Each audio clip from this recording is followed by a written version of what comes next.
Okay, is your microphone? Perfect. Okay, so next presentation by Florent. Go ahead. You got the tape. Okay, guys, we're restarting. Hello all. I will try to be fast because I have only 30 minutes and we are already 30 minutes late. No, we're on time. No, it's okay, sorry, we are on time. Excuse me. So, this topic I'm going to show you is about how to calculate the safety of our lines, mostly I-lines setup. And I discovered an energetic calculation that I wanted to share with the community. So first is my introduction. So far, all of the Slackline manufacturer and Slackline passionate people, we all try to make the calculation of the tension of our lines, the behavior and dynamics. So we use the effort value, the speed value, the elasticity value. Like for example, Augustin just showed on his last presentation. And the point is, it's leading to extremely difficult calculations that need some huge approximations, not huge, but a lot of approximations to make it work. So far, the best work that I know is made from Panos Athanasiadis. Sorry, I don't know your name personally. And here is a link on, to go on his work that is showing online. And this is an example of his simulator that you can find online. With, you see on the right a lot of parameter lists, but he is writing to get some accurate or almost accurate results. And I know that Augustin also made his recent app that I haven't tried yet. We just discovered his calculator on the previous presentation today. But all of those calculations need a lot of parameters, hypotheses, and approximations. For example, the hypothesis that Augustin told about is the shape of the elasticity curve. That is not at all representing the reality. So I wanted to make something easier to calculate, and what I just need to know is my setup safe or not? I don't need to know any of the numbers with, let's say, height of fall, velocity, peak force, or whatever, that I don't need. I just need to know, is it safe or not? I wanted to make it simple. I don't need the details of all of the behavior, all of the tension values, I never don't need. And the best for me was to avoid the approximations, like the stretch of the shape curve. So now I'm going to present you the energetic approach. For that, I used a first postulate. To create the postulate, we have some common sense that we all know, but we don't know how to quantify. For example, we know that at the same ABS, an elastic webbing will absorb better the shock, the leash fall or the backup fall than a static webbing, but we don't know exactly how much, or is it, at least it's difficult to anticipate, to make the link in between elasticity and breaking strength. And we also know that the longest is the line, the safest, let's say, instead of longest, but the safest is a long high line will dump more a shock than a short eyeline. That is why we used to put some elastic webbings on the really short eyelines and backups. And my postulate is making the link, the connection in between all of those points. I'm considering that every webbing is able to absorb a fixed amount of energy per meter before to break. So 1 meter of webbing is able to absorb a certain amount of energy, which is depending on the specific characteristic of the line. So this amount of energy per meter, I call it the capacity, C. And let's say that it's, again I'm repeating, it is the maximum energy that 1 meter of the webbing is able to absorb before to break. And the unit is in joule per meter.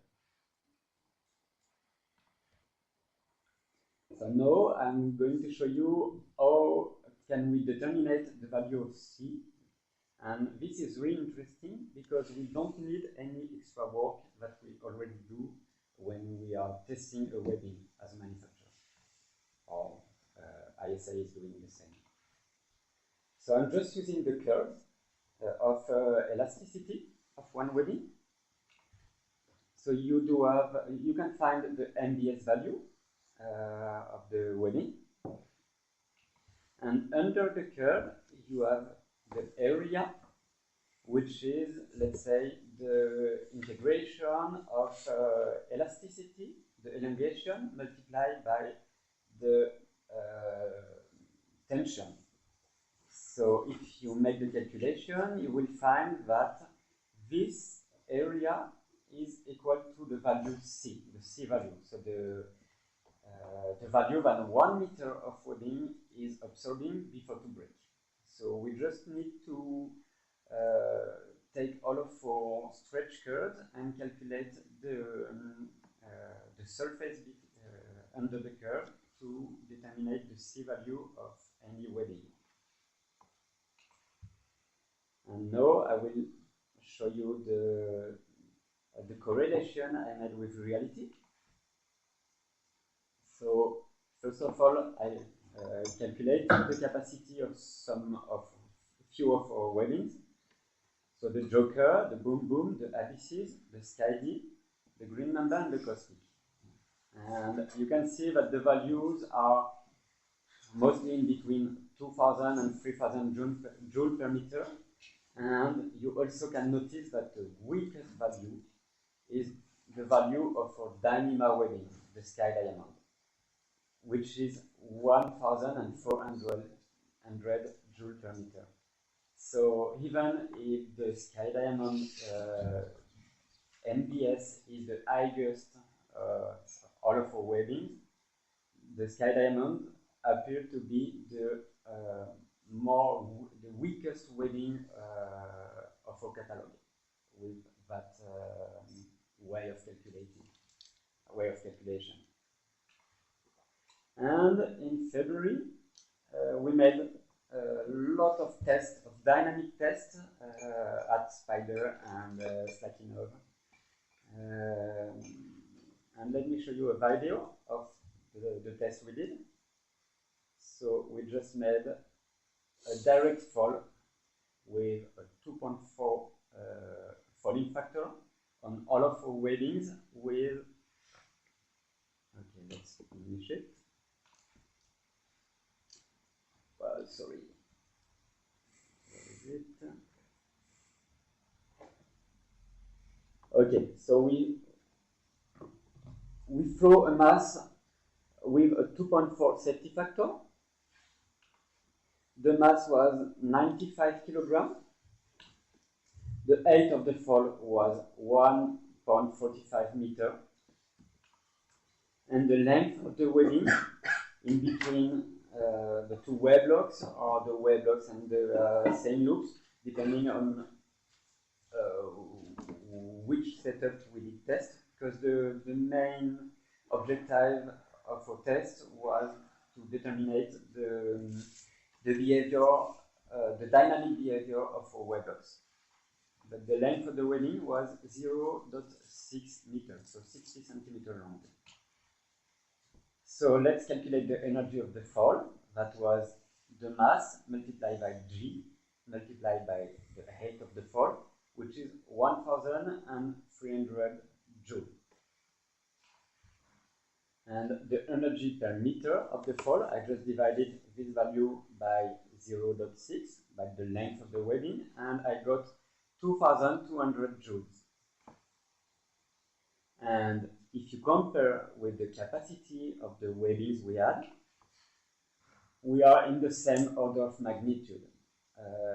We decided to go for those values for the test.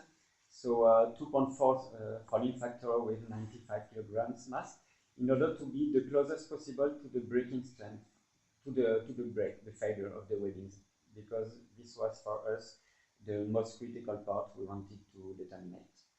And close to the failure, we have almost the same order of magnitude in between the real energy of the fall and the energy that the webbing is able to absorb. And something even more interesting is, if you look at the three last webbings, the Skyby, the Green Mamba, and the Cosmic, you can see that the C factor is lower than the energy of the fall. So the webbings are supposed to be weakest than the energy they are surveying during the test. And now we can have a look on the results. So you have, I just took two lines, the lines with the diamond lock and the line with the Slacky block, the Web block, because those are the strongest connectors, and those are the ones the less impacting the behavior than the if we just want to consider the webbing without considering the impact of the line lock.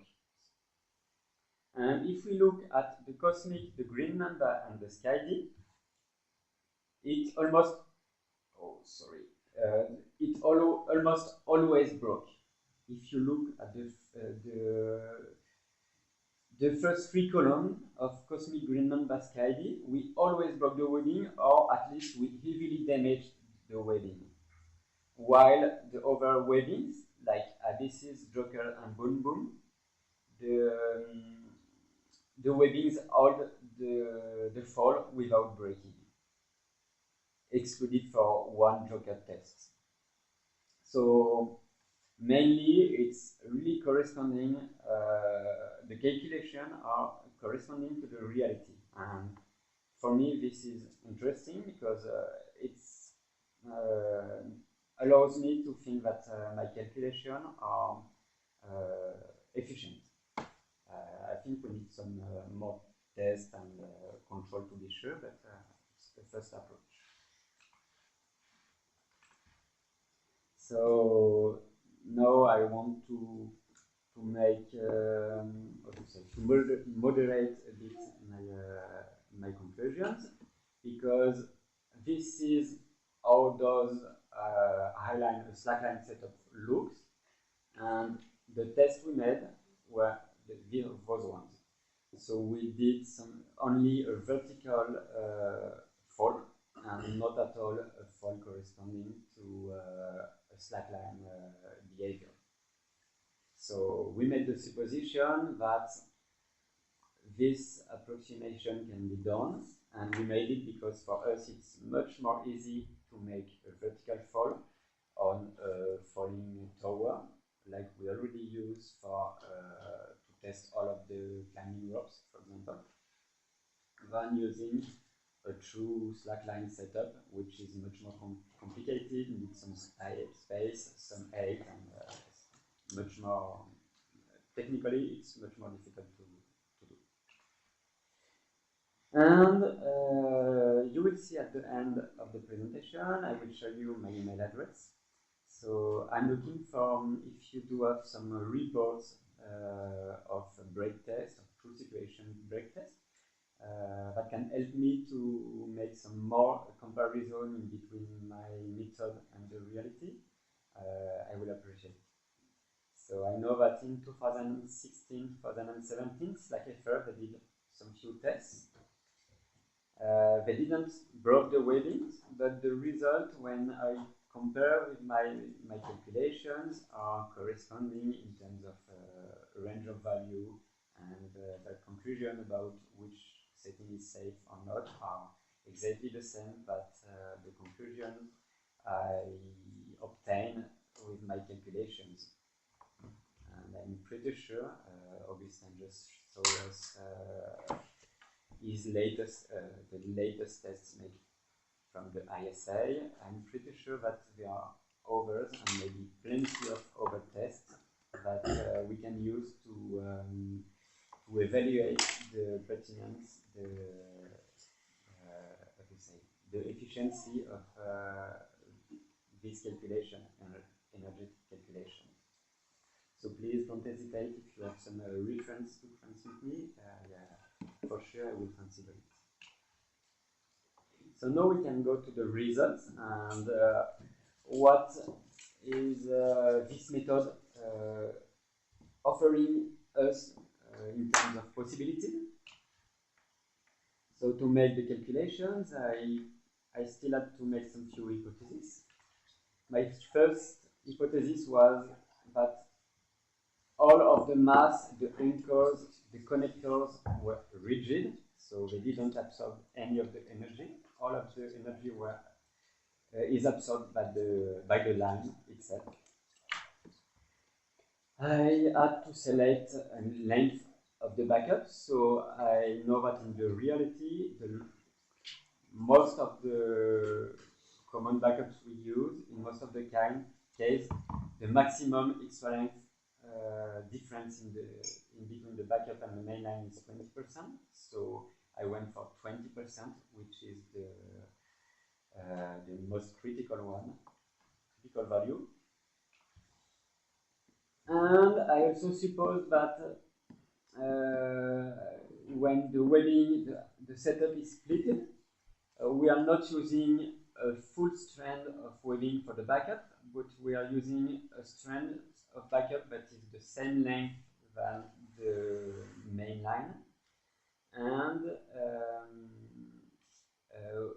to get the 20% extra length, we just use some extenders made from Dynama, or I suppose it to be really static, so not to absorb any energy. I also suppose that there are no friction inside of the setup. And I had to select a security factor in order to make the calculations, and I decided the safety factor to be 6. This is only my personal decision, and we can discuss about it, but we know that with wear and tear, with the web log behavior, the webbing breaking strength can be decreased to 50% maximum. So I wanted to keep all every time to keep in every kind of scenario at least a 3 times safety factor. So 3 times safety factor with a used webbing and a weak web lock, which is decreasing at least to 50%, is meaning to a safety factor of 6. Over parameters, the distance ones, I considered that the length of the line was L. The sag of the backup, the sag of the the backup in case of a backup fall. No, excuse me. Let me calculate. Yes, the size of the backup, the sag of the backup fall is S in red, and H is the value in between the position of your harness when you are standing above the line, walking the line, and the position of your harness when you fall on the leash, during a leash fall. So the real backup fall height is H. Is S plus H in orange. Excuse me. So now we can go to, and I used a slackliner weight of 100 kilograms. So here is again the explanation of H value, the line which is L, and the sag of the backup which is S. So the energy that is absorbed by the setup is can be calculated with that formula. And for a leash fall, the energy is not the same than from a backup fall because the height of the fall is not the same. In the leash fall, energy is 100 times G times H. And for a backup fall, the energy is 100 times G times S plus H.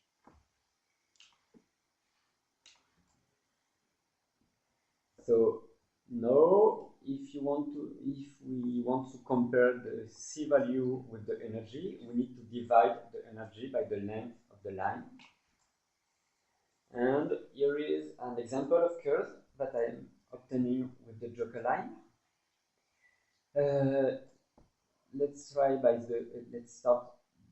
the first value. If you look at the green curve, the horizontal curve, this curve is corresponding to the capacity of the webbing.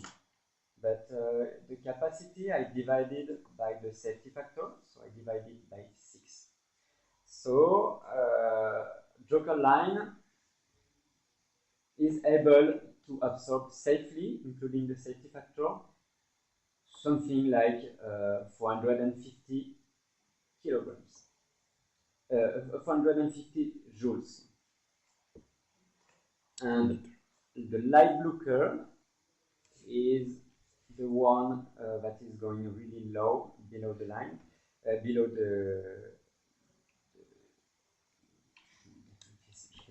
the light blue curve is the energy of a leash fall. And yes, let's. I didn't start by the presentation of the curve. Below on the axis, you can see the length of the highline setup. So here it's starting from 0 and going up to 300 meter long. And in ordinary, in the vertical axis, you have the energy per meter in joules.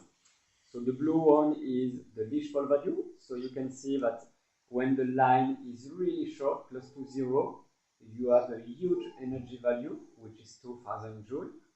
And the longest is the line, the lowest is the energy absorbed by the line in case of backup leash fall, for example.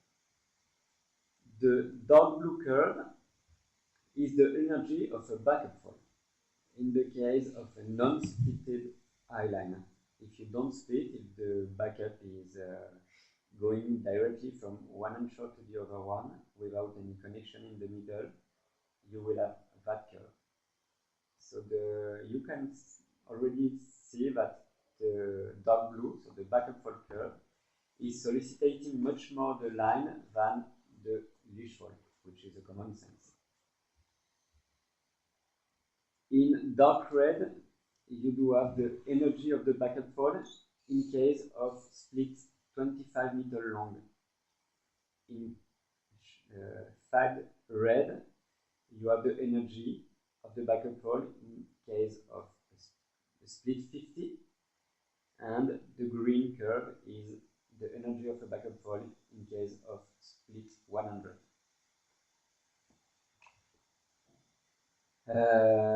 If you understand well the diagram, you can understand that the dangerous zone is when the values are above the green curve, above the capacity of the webbing. So this is the dangerous zone, and in green, just below the green curve, just below the capacity, you have the safe zone.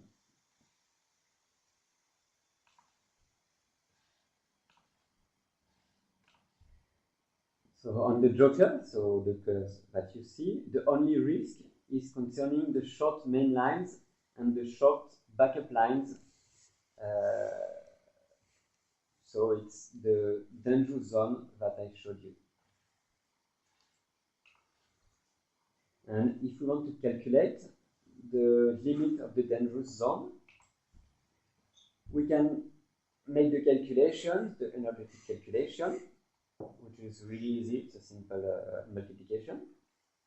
And we are able to determine that if you use a joker line, the minimum length of your setup to be safe should be 9 meters long. For the main line, so if you want to have a safe leash fall. If you want to have a safe backup fall, the minimum length should be 4 meters long. I know it's really short, but it's not the same for all of our webbing. You will see later. You have about 5 minutes. Okay, let's go fast.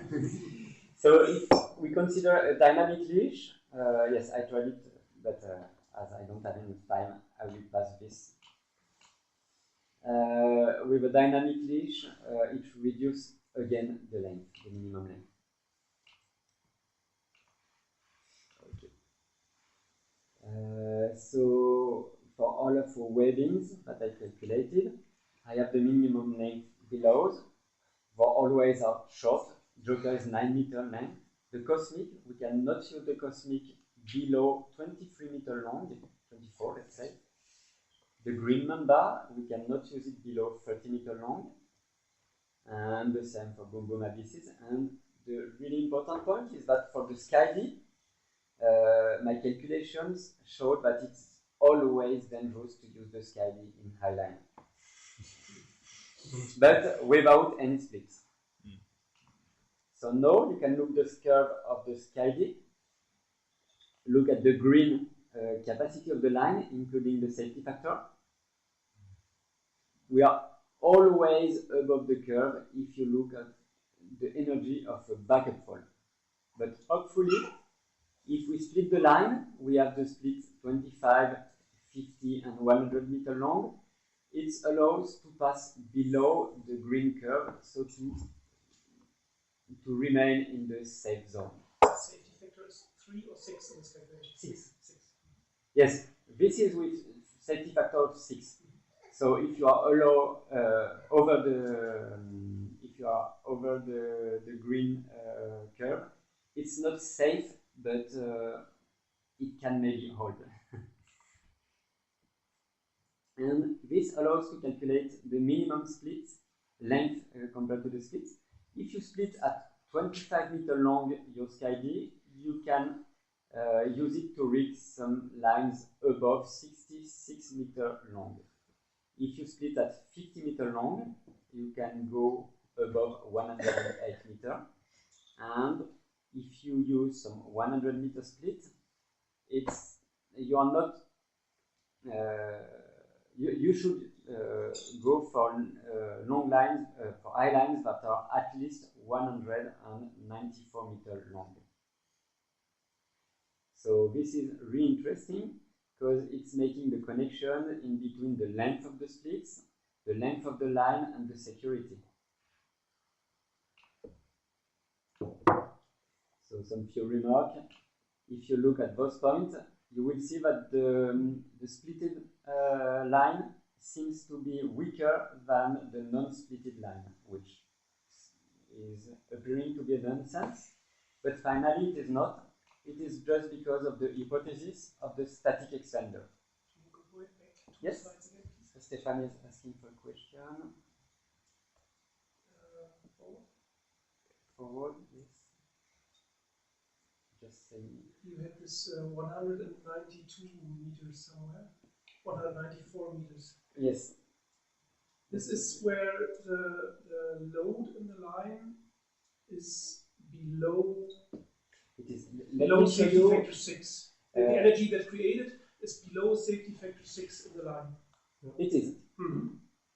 So if the line is shorter than 194. So if you look at the point when the yellow curve is crossing the green curve, the yellow curve is crossing the green curve at 194 meters long. Mm-hmm. So this means that if your line is less than 194 meters long, you are not respecting the safety factor of 6.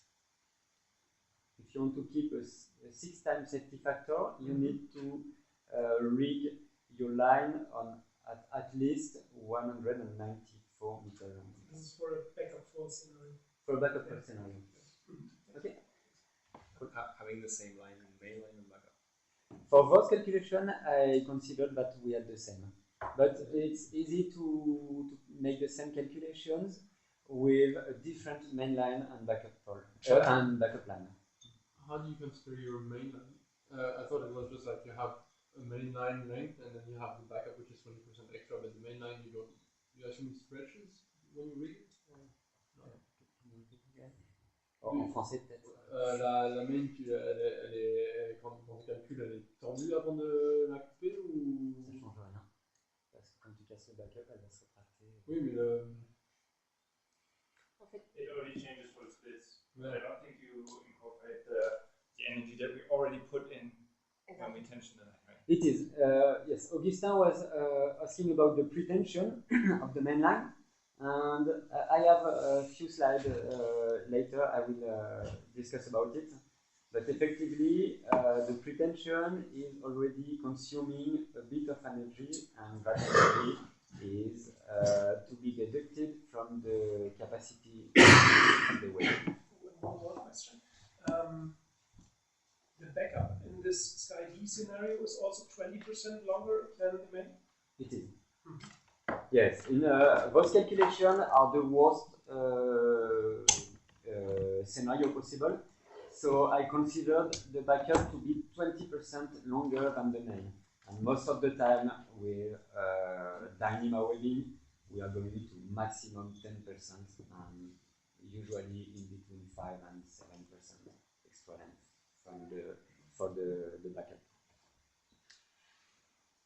Looks like, how many more slides do you have? Because we're pretty much out of time.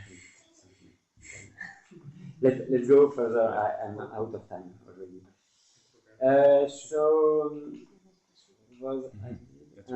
The limits of this method, it doesn't consider the mainline pretension, so exactly what Augustin said.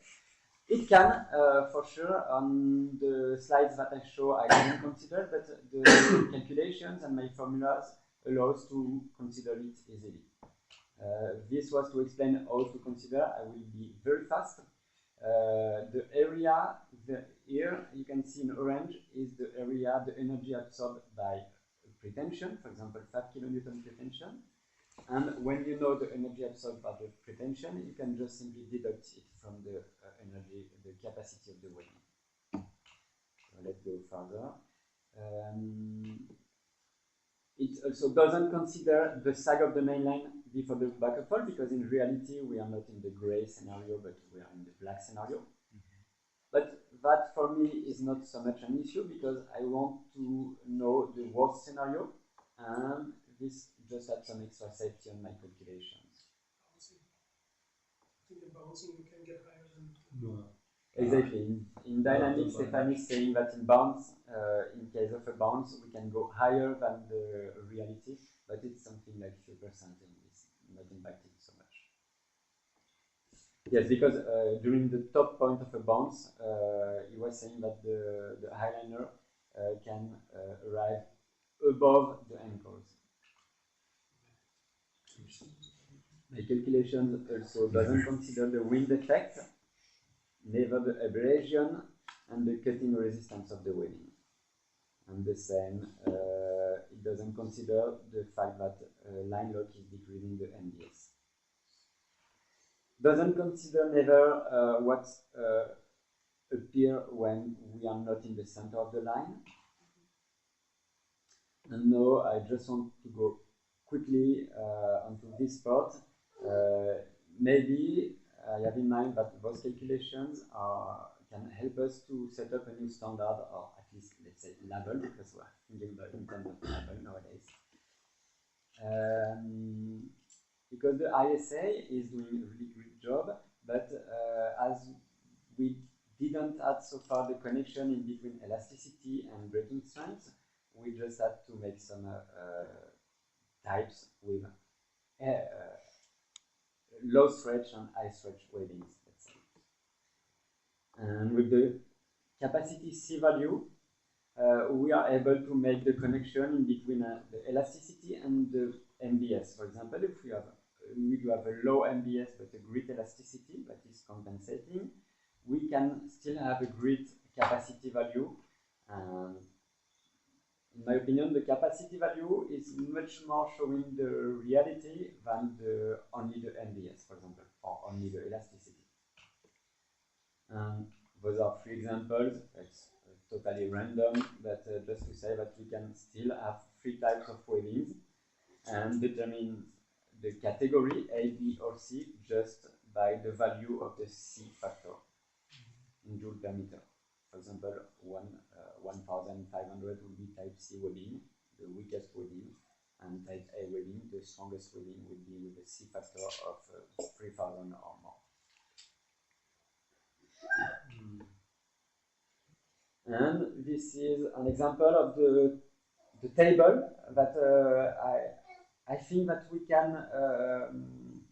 will be able to offer to the customers with our webbings data. And for example, I use the green number and the SkyD. Let's see the lowest table, which is the SkyD one, because you understood that the SkyD is the more critical one. And this shows to the customers with some really easy to read table that he cannot use the Sky Diamond without making a split connection. And you will be able to see that if he has something like a 70-meter long eye line to rig, he can only use a 25-meter split. If he has a split 50, he won't be able to use his setup below 108-meter long eye line. And the same for 200-meter eye line, he can go for 100-meter splits. So this is a way to explain easily to a customer, okay, you do have your webbing, with the data of this webbing, this is the safe setup that you can rig with a minimum length for each length of webbing. On the table for the green number, how come you can use non-split on 30 meter, but if you have a 25 meter split, you need to have at least 40 meter? Yes. That's the static. Is having a really great question. But for example, the green number on this table, it can be non-splitted above 30 meter long, but the table is saying that at 25 meter long, you cannot read below 40 meter high line. So this is strange, but this is still connected to the supposition that we use some static extenders that are reducing the length of the backup, because yes, I made the supposition that the backup is shorter with 20% of static extender. That's all. This is something to be discussed. Maybe we can make the same calculations without considering that the extenders are static, and we will have some more logic values. But I'm always I wanted to give the value in the case of the worst scenario, any case.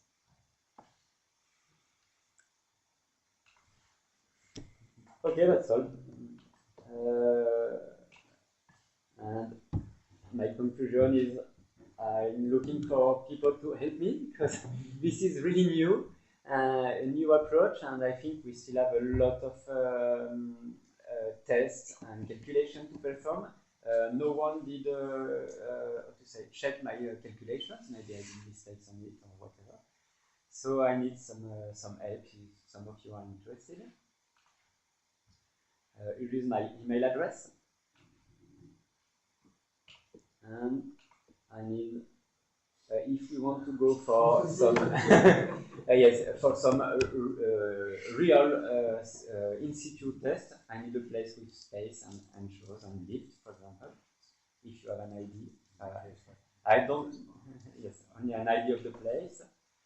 I need some efficient brains to make a check of my calculations, to check if I put in everything, if I didn't made any mistake, and to just to double check some arms, just some people, because alone it will be difficult to do. And also in the financial aspect, if we go for longer and bigger tests, some shares of the cost will be appreciated from, for example, a professionals company that wants to go on test. Renting a helicopter to drop. To pay the helicopter for sure, like Augustin is suggesting, I need some financial help. Okay, it has been really fast. I hope you all managed to follow my presentation, especially the ones that who were connected on the internet and not on the place, because I didn't saw if you asked question. And just note my email address, and if you have any question, any remark, feel free to contact me. Thank you all. Roberto, I think maybe Roberto wants to speak. You raised his hand. I have to turn off your Yes, microphone. Roberto and Liam. An efficient brain, so excuse me here. But in your, for example, when you're showing the SkyD chart and graph, or any of the research, does it assume that the webbing for backup is the same, or does it matter at all in your tests? The same as the main, for example, SkyD main and backup. Hi Roberto. On the presentation I made, I did the supposition that the main and the backup were the same. For sure, the approach and the calculations are able to easily consider that the main is different than the backup, because when a split of the main is breaking, indeed, half of the webbing will be the main line, and the backup that will absorb the shock is only on the broken split. So this is a really interesting question. On that, the calculation I showed to you, I considered that backup and mainline were the same. But you can reuse my calculations to determine what is the behavior when the main and backup are different. So it's really worst case scenario if your backup is it's worst case scenario unless your backup is more static.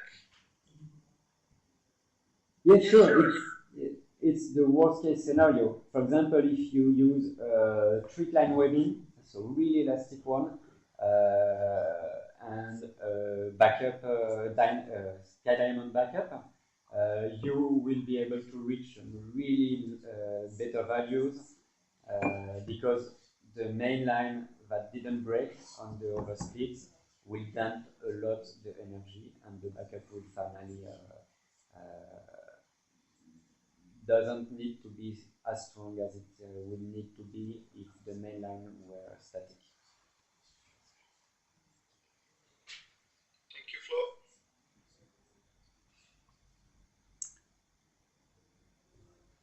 Any other questions? If not, let's conclude for this talk. Thanks a lot, Florent. We need about 5 minutes to... We have time for more questions. Ah, didn't see you. Yeah, Liam, go ahead. I have one more question from you.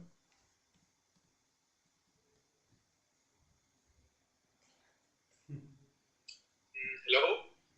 Yes, go ahead. Can you hear me? Ah, you have to turn the microphone. Yes, I did. Thanks for the presentation. I was curious, you said that you did some drop tests on 0.6 meters of webbings, right? It is. Yeah, I was curious how close was like the diagram of elongation and force. How close is this to slow pulled weapons? I didn't understand. The question is, how different is it to drop something and to load the webbing really, really fast compared to stretching it really or relatively slow in a machine? Like, how does it change the C vector if we go faster on the machine? So, if I understand well your question, you're asking the difference in between static behavior and dynamic behavior, and that personally I don't know. So, it was supposition. But the test that I showed you on the drop test showed that it is kind of comparable because the results were I used the C value that I calculated on the static test for the elasticity curve, and I compared those C value in static with dynamic breaking strength tests, and it seems that it was relevant. That's all. I cannot say no for now. Yeah. I'm just asking because it looks like this is what is mostly missing from the simulation earlier. Maybe if we had more data, we could make a different approximation instead of linear behavior for the stretch and the force. Maybe we could have a better idea of how this graph looks like and use on the simulation. Yes, sure. We need some more tests to validate. Just something, I'm not sure I understood what you said, so it's because of my English speaking. But I wanted to say that I didn't consider a linear curve, so I did consider the true shape of the curve for the webbing. I didn't consider that it was linear like Augustin made, for example, on his previous topic.